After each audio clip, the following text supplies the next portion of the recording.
Hello students, today we are going to discuss subtopic of our topic family order to word family order from unit 5. Our today's topic is values in human relations. इसका हमारा learning objectives क्या हैं? After studying this chapter you should be able to understand number 1 fundamental values, number 2 what is न्याय, number 3 the way to Vishwas and Samman. Number 4 values in relationships. Now we are going to discuss these objectives.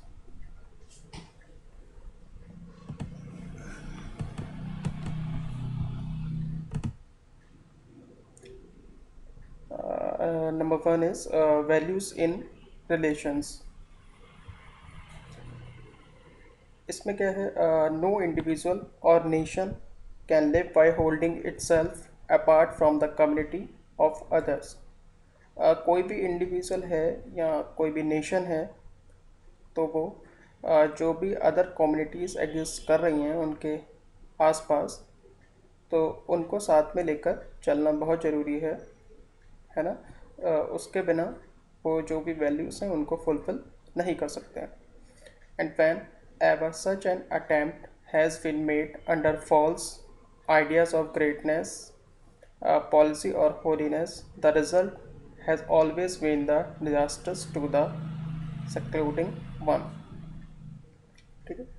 तो इन्होंने ये कहा है कि अगर जो भी हमारा इंडिविजुअल है या नेशन है उनको अगर आपस में वो एक दूसरे से कोऑपरेट करके नहीं चलते हैं या वो किसी फॉल्स आइडिया को लेके उनके बीच में कोई बॉन्ड है या वो किसी पॉलिसी के अकॉर्डिंग आपस में काम कर रहे हैं, फिर अपने फ़ायदे के लिए काम कर रहे हैं, फिर वो एक दूसरे से कोई मतलब नहीं रखते हैं, तो उसके जो रिज़ल्ट्स हैं बहुत ही डिज़ास्टर्स हो सकते हैं. ठीक है. तो जो भी रिलेशंस हैं वो अच्छे होने चाहिए, कोऑपरेटिव रिलेशंस होने चाहिए, तभी उन रिलेशंस की कोई वैल्यू है, नहीं तो उसका कोई फ़ायदा नहीं है. ठीक है. नेक्स्ट है the beauty of life is relationship. अगर लाइफ में कोई भी रिलेशनशिप नहीं है, आप लोगों से बात नहीं कर रहे हैं, आप या सोशल नहीं हैं, तो उसके बिना आपको लाइफ में अच्छा नहीं लगेगा. अगर आपके साथ लोग नहीं हैं आपके फीलिंग्स को शेयर करने के लिए, जिनके साथ आप अपनी कोई बात नहीं कर पा रहे हैं, तो without relationship life is not beautiful. So the beauty of life is relationship. From the time of birth to death we remain trap in a web of relationships. ठीक है. बर्थ से डेथ तक का जो टाइम है उसमें life के अलग अलग फेजेस में हम अलग अलग रिलेशनशिप्स के साथ अपनी लाइफ में रहते हैं. ठीक है. Our family, friends, office, social and many more are the threads of this web. ये जो रिलेशनशिप्स का जो एज अ वेब इन्होंने डिस्क्राइब किया है, तो उसका जो वेब है उसमें कौन कौन लोग आते हैं? हमारी फैमिली मेम्बर्स और जो भी हमारे फ्रेंड्स हैं, ऑफिस है, ऑफिस के जो भी आपके कलीग्स हैं जो आपके साथ काम करते हैं, और सोशल जिनसे आप सोशली इंटरेक्ट करते हैं, तो ये सब लोग आपके एक रिलेशनशिप वेब में कंसिडर करते हैं. These relations give us a lot and take a lot from us as well. तो इन रिलेशंस की हेल्प से हमें काफ़ी कुछ लाइफ में सीखने को मिलता है और हम भी उन रिलेशंस की हेल्प करते हैं. ठीक है. उनके वेलबींग के लिए.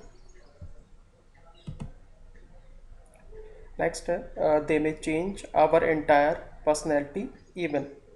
तो ये जो पूरा प्रोसेस है इससे हमारी जो पर्सनैलिटी है वो भी कहीं ना कहीं एक चेंज होती है. हमारे अंदर एक कोऑपरेटिव नेचर आएगा, हम एक दूसरे के वैल्यूज़ को समझ सकते हैं. ठीक है. तो ये सब एक हारमोनी से भी रिलेट करेगा, है ना. तो next, you will not be able to recognise the reasons behind it, but somehow these changes will link to relations. तो इसके पीछे जो भी आपकी पर्सनैलिटी में जो भी चेंज आ रहे हैं उनको आप रिकग्नाइज तो नहीं कर सकते, लेकिन जो ये चेंजेस हैं वो आपका जो भी रिलेशंस हैं उनको उनका अच्छा बॉन्ड बनाने में आपको हेल्प करते हैं. Here it does not mean that relations are bad and one should not take care of that. तो इन सब का मतलब ये नहीं है कि जो भी आपका रिलेशंस है वो बैड है और आपको उन रिलेशंस की केयर नहीं करनी चाहिए. But practically you can not enjoy the life in totality with them और विदाउट दैम. प्रैक्टिकली लाइफ में पॉसिबल नहीं है कि आप विदाउट रिलेशंस अपनी लाइफ को प्रैक्टिकली एंजॉय कर पाएँ टोटली. ठीक है, तो यही चीज़ है कि जो भी हमारे जो भी रिलेशंस हैं उनमें हमें उसमें इंटीग्रिटी भी होनी चाहिए और जो भी रिलेशंस हैं वो हमारे कोऑपरेटिव होने चाहिए, तभी हमारी लाइफ में हारमोनी होती है. It means you have to be the part of this. Overall meaning ये है कि आपको रिलेशंस का पार्ट होना बहुत ज़रूरी है, तभी आपकी लाइफ में हैप्पीनेस एंड प्रॉस्पेरिटी आती है. ठीक है, और आपका नेचर बहुत ही कोऑपरेटिव होता है. कुछ कोर वैल्यूज़ दी गई हैं जो रिलेशनशिप्स में आपको फॉलो करते हैं. जैसे कोई पीपल है तो पीपल के बीच में इंटीग्रिटी होनी चाहिए. ठीक है, एंड इनोवेशन, कुछ ना कुछ नया इनोवेशन होना चाहिए और शेयर्ड प्रॉस्पेरिटी होनी चाहिए. जो भी हमारे रिलेशंस हैं उनमें ये कुछ कोर वैल्यूज़ हैं. Values without reason would be blind. कोई भी वैल्यूज़ हैं और उनका विदाउट रीज़न, अगर कुछ उनका रीज़न नहीं है तो वो एज अ ब्लाइंड कंसिडर करेंगे हम. Without feeling would be important and without deeds would be empty. ऐसा रिचर्ड एल मॉरल ने कहा है. नेक्स्ट है, there are certain basic and important values in maintaining relationship.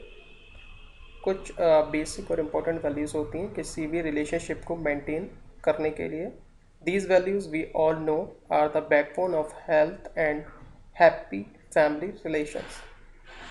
तो ये वैल्यूज़ हैं वो हमको पता है पहले से, वो हमारे जो भी फैमिली रिलेशंस हैं, ठीक है, उनकी हेल्थ और हैप्पी रिलेशंस के एज अ बैकबोन वर्क करते हैं. The feelings, emotions, sentiments and respect are of real importance. ये जो वैल्यूज़ हैं, feelings, emotions, sentiments and respect, इनकी इंडिविजुअली अलग अलग इम्पोर्टेंस है हर एक रिलेशन में. These values lead to elimination of friction and establishment of total harmony in relationship on long term basis. इससे क्या होता है, जो भी डिस्प्यूट है या कोई जो भी फ्रिक्शन है उसको एलिमिनेट करते हैं और जो भी आपके रिलेशनशिप हैं उनमें लॉन्ग टर्म बेसिस पर हारमोनी रहती है. Means they ensure the long term harmony in any relationship. Now we are going to discuss some basic values. The basic values are number 1 commitment, number 2 respect, जिसको हम हिंदी में सम्मान बोलते हैं. ठीक है, नंबर 3 ट्रस्ट, जिसको हिंदी में हम विश्वास बोलेंगे. Number 4 unconditional acceptance and empathy. Number 4 honesty and transparency. Number 6 equity and justice, इसको हम हिंदी में न्याय बोलते हैं. तो हमारा जो कमिटमेंट है वो एक एज अ साइकिल वर्क करता है. ठीक है, जो भी हमारा कल्चर है, जो भी कनेक्शन है एंड कोचिंग, ये सब आपका एक